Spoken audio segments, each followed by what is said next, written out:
Hello and welcome to the History Channel. My name is John History, and today we will be looking at one of the greatest tragedies in human history. Worse than the Titanic, worse than the Hindenburg, and even worse than the First World War. This is the tragedy of Qbert. What started out as one of the most popular arcade games is now only something referenced as a joke in media related to retro gaming. So what happened to Qbert? Where did he go? And what is he doing now?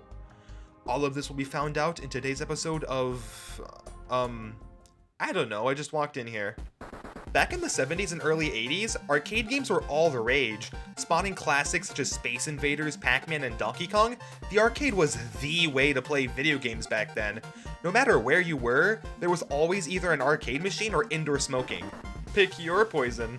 In fact, many popular franchises spawned from arcade games. Series like Mario, Street Fighter, and Crazy Taxi all got their start as arcade titles, and there are many other widely beloved and instantly recognizable titles that came from this era of gaming.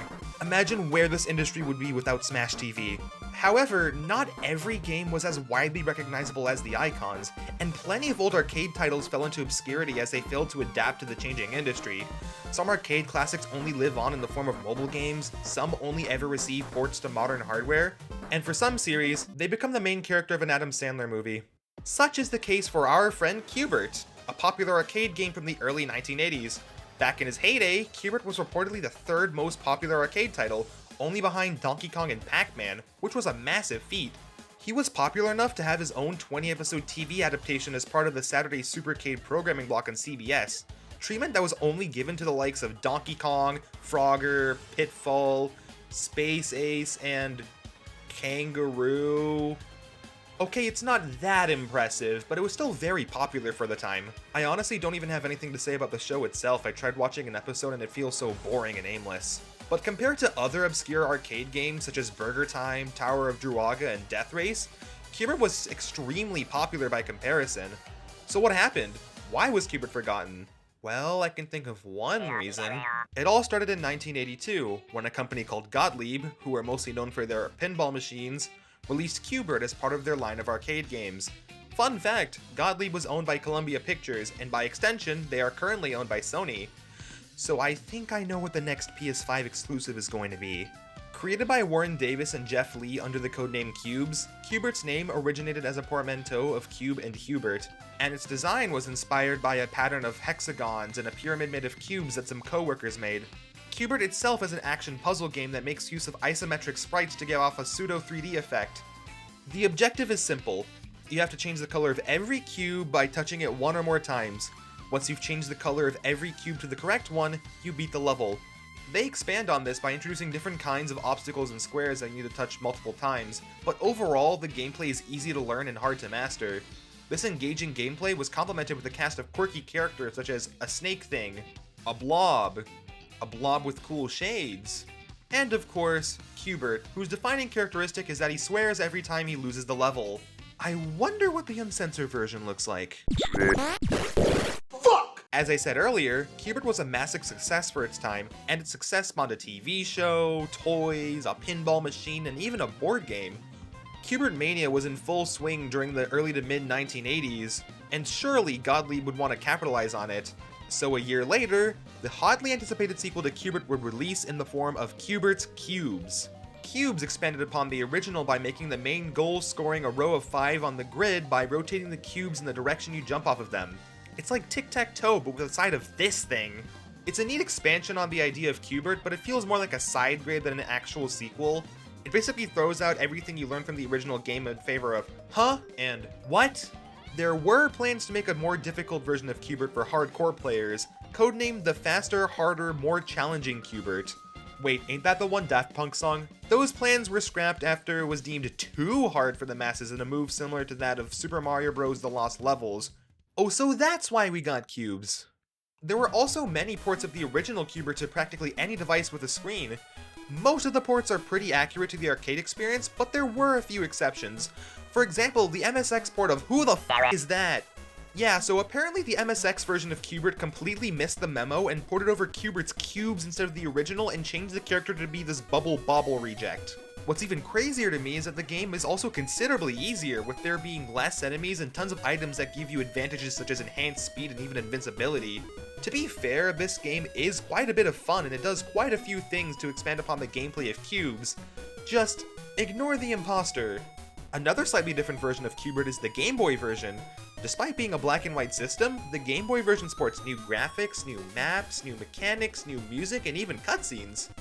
In fact, many of the Qbert ports have so many differences to one another while still retaining the core gameplay. While the Game Boy version expands on the original by adding maps and mechanics, the Commodore 64 version expands on the original by giving you pink eye. For the most part though, Qbert mostly remained the same throughout the 80s and going into the 90s, until the first of many attempts to revitalize the franchise arrived. In 1992, the Super Nintendo was graced with one of its best games.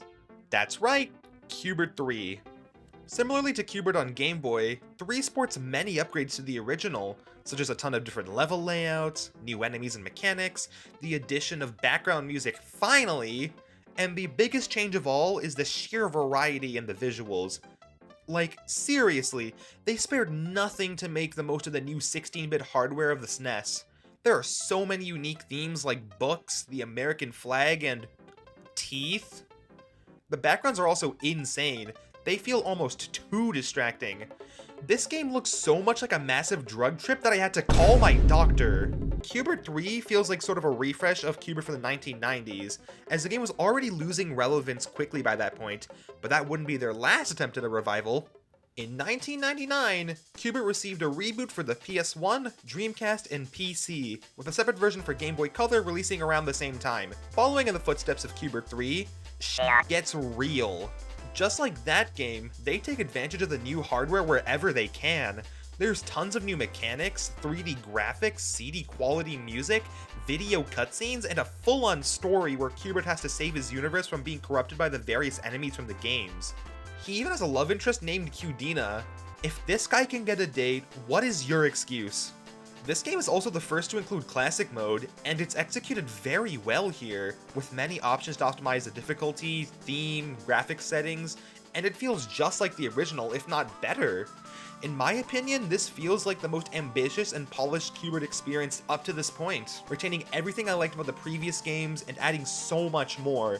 It felt like a proper refresh of the franchise, and it made it something much more than a simple puzzle game, expanding upon such a simple concept and making it feel complete for the modern generation. If they even re-released this game in the current year, it would fit right in with other retro revivals such as Crash Insane Trilogy or Pac-Man World Repack. But then Adobe Flash happened! In 2004, another new version of Qbert was made for PC and web browsers, with similar versions releasing on Java phones in 2006 and iPhones in 2009. Qbert 2004 is basically a Flash recreation of the original game, with the option to play using the graphics of the original arcade version or updated vector-style graphics. This game blows. I tried playing it on my browser and the controls are not responsive at all. The performance is awful and the presentation is boring. There are a few cool things, such as some stage variety and some nice looking themes. Qbert even dresses up to match them. Wait, why does Astronaut Qbert have his mouth exposed? Is he stupid? This very much is just a simple recreation of Qbert, and while it does have some nice things, none of it matters when the game is borderline unplayable. The performance is much better on the Java and iPhone versions, with the latter integrating some changes such as background music and the option between tilt or touch controls. But the game isn't that interesting compared to what we got before anyways. It'd be another decade before we saw another proper Qbert game. But during that hiatus, we would instead find him in a few movies about video games. In 2012, Disney would release its latest movie, Wreck-It Ralph. I honestly have a soft spot for this movie. I remember as a child, the concept of a video game movie where many iconic characters would interact with each other was fascinating. Too bad I was a Mario fan 10 years, 5 months, and 3 days before April 5th, 2023. Qbert actually plays a pretty significant role in the plot progression of the movie. Qbert and his friends are homeless after their game got unplugged long ago, so they all live in the hub world of the movie. Jeez, this guy can't catch a break. In the movie, Ralph is a video game villain who doesn't want to be bad anymore, so he starts jumping into other games in hopes of being seen as a hero, which is established in-universe as a bad thing. When Qbert catches wind of Ralph's recklessness, he informs Fix-It Felix, who is the main character of the game, thus moving the story forward. The homelessness arc is even closed off at the end of the movie when Ralph builds them a nice little shack in his game. How cute! I'd honestly love to make a full video on Wreck-It Ralph someday. It's one of my favorite movies of all time. And then came the rapture. In 2015, Sony and Columbia Pictures, whose names should be familiar to you if you know about who owns Qbert, would release their latest movie, Pixels. And the world hasn't been the same since. Produced by everyone's favorite Adam Sandler, the movie stars Adam Sandler teaming up with Paul Blart Mall Cop as the President of the United States and a couple other people I can't be bothered to remember to defeat an alien threat that has taken on the form of classic arcade games. How retro! Did you know that this movie was based off a 3-minute YouTube short from 2010 and it still manages to be worse than that? Anyways, Qbert in this movie is weird. He's basically the marketable cute character that every lowest common denominator movie has. If his portrayal in Wreck-It Ralph is like the Super Mario Bros. Movie, then his portrayal in Pixels feels more like Pac-Man and the Ghostly Adventures. He does all sorts of cute and wacky things such as speaking, eating Cheetos, wearing a suit, dying again, pissing himself, turning into Josh Gad's anime waifu, fucking Josh Gad, having kids with Josh Gad. Wait, what? I don't want to talk about this movie for much longer. Its only redeeming quality is that it has Paul Blart funny fall down man. Moving on. Oh, for the love of Ralph Breaks the Internet is a 2018 Disney movie where Ralph goes to the internet and becomes a meme. Aw, man. I thankfully don't have to talk about this movie much because Qbert only makes a background appearance and he's supposedly homeless again. Nice to find more proof the sequel doesn't care at all about what was established in the first. He was supposedly going to have a bigger role according to deleted scenes, which look way more interesting than what we got. This movie makes me sad, I'm just gonna stop talking about it. Qbert's run in the movie industry was more like a light jog to say the least, though his appearances in these movies at least allowed him to regain enough relevance to get a couple more games, so let's talk about those. In 2014, smart devices around the world were graced with Qbert Rebooted. Oh, and it was also put on like every PlayStation support at the time and Steam. Qbert Rebooted has a PC port, but Sonic Unleashed doesn't. We truly live in the worst timeline. With that being said, I am sad to say that this is still way less cool than Qbert 1999, which is disappointing to say the least because this is the first Qbert game in 10 years and the first proper main series title in over 15. To be fair, it does upgrade from the 2004 Flash game in a lot of ways, but that's like saying Burger King is better than eating food from the dumpster. Rebooted has 3D graphics yet again, but in my opinion they lack the same charm that the 1999 game had. There is background music, but it's so generic that I could have sworn I saw Kevin MacLeod's name in the credits. The game controls and performs pretty alright. Touch controls feel intuitive enough for Qbert, and while they didn't bring back the different level themes, at least each level has a unique layout. But they replaced the blocks with hexagons. How could you do this to me? They did bring back the idea of Qbert costumes from the Flash game, but they made them microtransactions. Also, how do they let this slide? This is creepy as hell. Rebooted also allows you to play another recreation of the original game, using touch controls. You can tell these are recreations because the movement of the sprites is pretty jittery in comparison to the original. I don't really mind though because it's really hard to mess up the basic idea anyways. To make a bad Qbert experience, you'd really have to be trying. At the end of the day, this is a very play it safe entry for phones. It's a decent time on its own, even if a bit cheap feeling, but it pales in comparison to Qbert 1999 or even Qbert 3. I don't really have much to say beyond this. It's just kind of sad to see how far this series has fell from grace since the 90s. Well, we still have one more game to go through, and it's the most recent one. In 2019, Sony Pictures got the help of one Lucky Cat Studios to make their most recent attempt at a Qbert revival, once again just called Qbert. Lucky Cat is known for games such as Sky Chaser, Nomcat, Trigger Heroes, Grumpy Cat's Worst Game Ever, and Guess the Buzzword. They have a decent track record when it comes to developing games, and according to their website, Qbert had a decent 6 million downloads before the game got delisted on app stores for some mysterious reason. If I were to guess, it's probably because of licensing and contracts and such. At least I had no problems getting the game to work when sideloading it on my Android phone, thankfully. That being said, the game is amazing. It's pretty great. It's fun.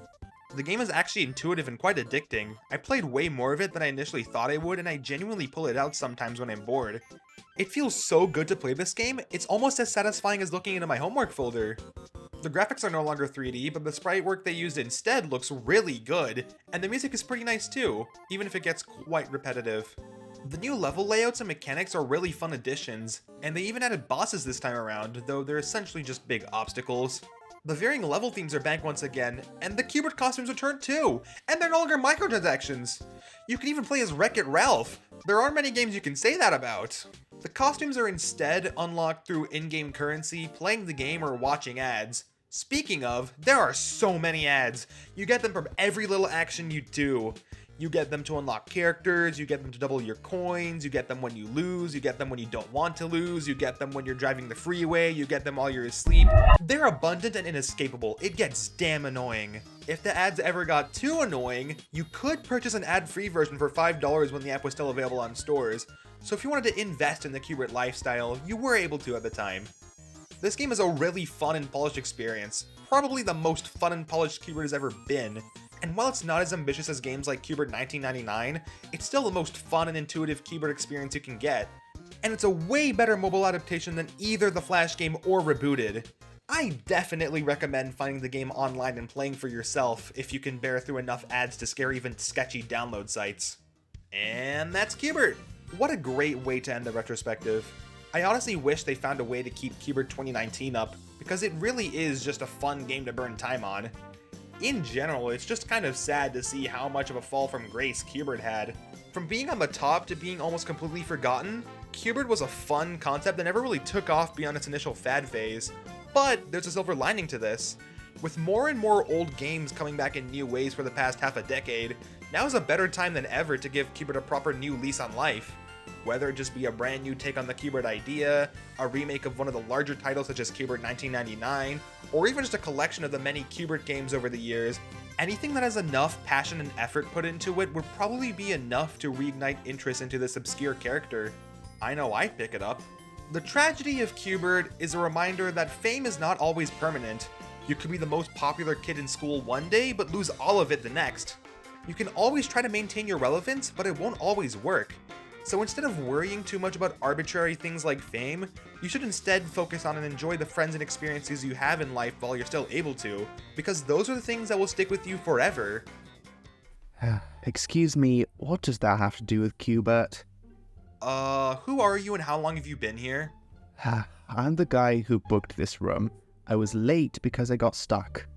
In traffic? No, I got stuck on the door. I can't afford a bigger one. Damn, sorry to hear. Who are you and why are you in my recording booth?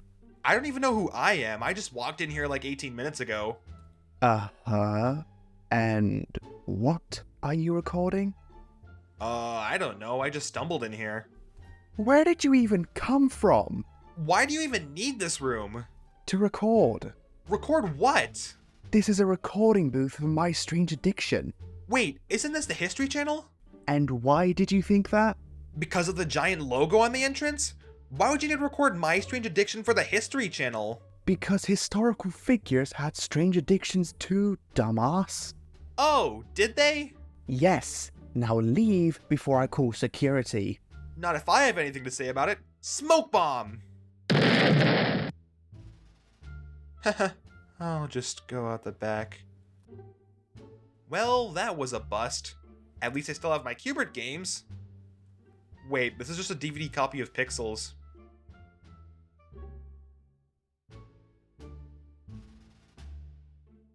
Damn it!